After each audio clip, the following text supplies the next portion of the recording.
Don't work hard enough, doesn't close people down, doesn't press, but puts the ball in the back of the net. He does the hardest thing that you can do in the game. Everyone tries to be that guy that does that at the critical moments. He steps up any time, any stadium, any country, any place, biggest moments, he's there to deliver. It's just mind-boggling. There aren't any words anymore that we can say about this guy that would justify the way that he puts the ball in the back of the net and just arrives on the big occasions and delivers. And that is brilliant, and he is amazing. But the way Manchester United are playing at the moment, it's a good job he's there because they need him to do that. Yeah, other than Saturday, we played all right Saturday, Jake.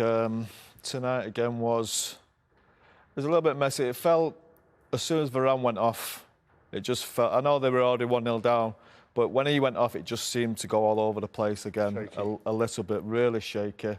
Quality in the middle of the pitch wasn't great again, giving the ball away far too often. Maguire...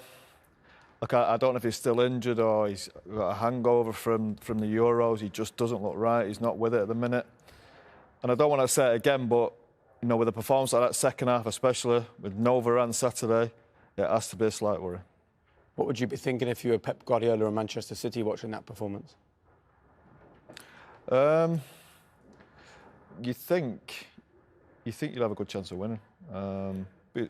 Look, City think that anyway. City are a brilliant football team, brilliant players. At any point, whether United have Varane or not, it's always going to be a difficult game. But with no Varane now, I think it makes it more difficult for United. But saying that, United have still got quality to score goals. And even in them games where they haven't played that well, they've always created chances. And even the Liverpool game, you look back at that, 3 clear chances. So United, they had to defend properly. Concentration is key on Saturday against that team. They can't have that second-half performance. They go out with that second-half performance against City, they get slapped again, 3 or 4 or 5 goals, because that's shown a real lack of respect for the opposition, being really fragmented all over the place, being slack, sloppy in situations with and without the ball. The intensity wasn't there. It was a very... if it wasn't for that goal, Rio, it was a mess. The second half was a mess. It was a hopeful Bruno second Fernandes half. at the time was taking throw-ins to the right back. We looked at it at one point and went, what formation are they playing? It was disarray. It was just hope. And then again, it comes down to an individual, a moment of brilliance from that man, Cristiano Ronaldo, and you go, he saved them in that second half. And in some ways, Eddie, these are difficult conversations because if you're a Man United fan, you're sitting at home and you've just seen Cristiano score another brilliant goal. And obviously you're buzzing off that. But when we see Chelsea earlier tonight, a different kind of test, but they were just metronomic. They deliver with a plan. Liverpool do it. City do it. Yeah. Manchester United don't seem to have one still. And I think when you look at those other teams, Chelsea tonight have played with your new players. You know, Lukaku's out, Werner's out. You look at Man United, and as amazing, as brilliant as it is, Ronaldo stepping up every time. It looks like a one-man band. He keeps saving and keeps saving the team. And you wonder, what else can Man United do to get the results? And it's a great result tonight because they didn't perform well. But Ronaldo can't keep bailing them out. I think defensively, they've come up against a striker in Zapata today that run them ragged. And you wonder, you know, against top strikers, is Man United's back line strong enough? Maguire was not good tonight. Bailey played well. Varane obviously went off. But again, defensively, it just looks like they can get torn apart by a very good striker. I think we saw at the weekend the importance of Varane. When he came in that team at the weekend, you thought, oh, plus they played 3 at the back, but he was there and you thought there's a sense of security now in this team. He covers both sides very, very well. We're going to go through the goals, but as soon as he went off that pitch, they just looked so shaky, a complete lack of confidence. Then they changed the system as well, went to a 4. And then it just looked like, wow, they could get through this team at any point. And it went back to type, which we've seen from the beginning of the season, where you think they're easy to play against, they're lacklustre without the ball, and they're going to concede chances, if not more goals. And again, they were fortunate not to concede any more, and then the great man steps up.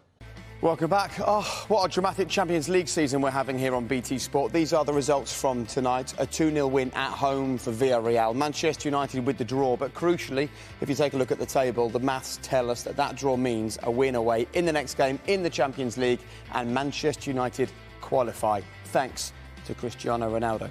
He's with Des. Cristiano, congratulations. What a fantastic finish to the game. You've rescued it again. Well, it was a difficult game. I know that when we play in Bergamo against Atalanta, it's always difficult. But we believe until the end. And I helped my team to do it 1 point, and I'm so happy. We saw that character. You never give up, do you? Exactly. We never give up. We believe until the end. It's good result for us, I think. Yeah, it could be a very important point in this group. But in the first half, you're missing a lot of tempo, some sloppy balls, but then it all came together for the first goal. Yeah, in the beginning was tough. We knew that Atalanta will do it, a lot of pressure. They have a fantastic coach. They know what to do all the time in the pitch. I know because when I play in Juventus, they're always difficult to play against. And but I think we do it our job. We defend well, and we had a little bit lucky in the hand that I scored a goal. But this is football. Yeah, there's some problems at the back as well. Still some things to be fixed. Balls over the top. It's normal. We have to still improve. As I say many times, we have a different players, different system. The football is different. We have to adapt with each other, but we'll take time. So, in my opinion, we have time to improve and to be better. Thank you, Cristiano. Thank you very much. Interesting first half. That's made up for what we saw in the Chelsea-Malmo game earlier, hasn't it? Look, long periods of toil for Manchester United, but yet again, someone just appears in the right place at the right time and does something amazing. We're getting used to this. Wow. What more can you say about this guy, what he does? He just turns up in the club, the team's in need, and you're looking for a moment. But this isn't just about him. This is about three players who are going to get highlighted in a minute. But Fernandes, the ball into Ronaldo, and then this is when it gets to Greenwood, it zips up. The pace of the play just goes up a notch. Bang, straight in there. Beautiful touch, layoff, and then there he is, the man that does that in his sleep. Yeah, it was a great goal, and I actually think that little back heel from Fernandes is the best part of that. I think it doesn't sit the keeper down. It sends him a little bit to that left-hand side, opens a big gap up for Cristiano. And, as Rio said, you normally take that first time, don't you? But that first touch is brilliant, just in front of him, sets himself, all the composure in the world and buries it. And you seem to be a man who looks more at the overall performance than little individual moments. So do you look at that first half and think, oh, not great again? Or do you look at it and think, brilliant equaliser, let's push on? Probably not great again. Yeah. A little bit sloppy at times, I think. I think you'll see from their goal. I think Bailly gets caught. I think obviously the keeper could do a lot better as well. But there's been a lot of mistakes in that half. I don't think Paul Pogba will be particularly enthralled with his performance of giving the ball away a lot, really. And that goal's probably made him survive for the second half. But as you see here, you see Bailly gets caught. He tries to read it in there, losing possession. And Sabas has been a real handful. Really good cutback through Shaw's leg. I know there's a little bit of suspicion offside with the lad going in front of him, but I don't think it is. The keeper should save it. I think McTominay's touch there is the thing that shifts Bailly. I think that they get fortunate with that touch, but from this point on, it's a great goal, isn't it? Great finish. It's a great finish from Milicic. I agree. I think De Gea has to do better there, but there's a question mark there whether he gets a bit distracted.